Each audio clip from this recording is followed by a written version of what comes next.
So this is how you can change your Netflix region. Hey everyone, welcome to our guide for Netflix. Today you will learn how to change your region and watch shows from other countries.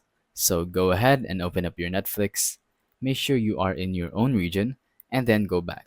Now you're going to want to go to the App Store and now you're going to want to type VPN.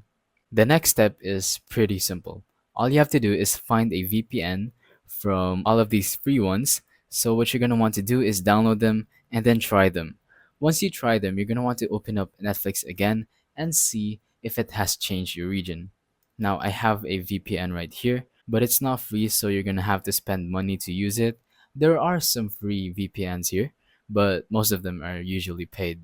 So you just have to get lucky and then find a VPN that suits and that is free. So then you can go ahead and open up Netflix and then watch whatever show you want from whatever country. So that's pretty much it. Thank you for watching. Don't forget to leave a like, subscribe, and let us know in the comments if the tutorial worked or if you have any questions. Thank you and goodbye.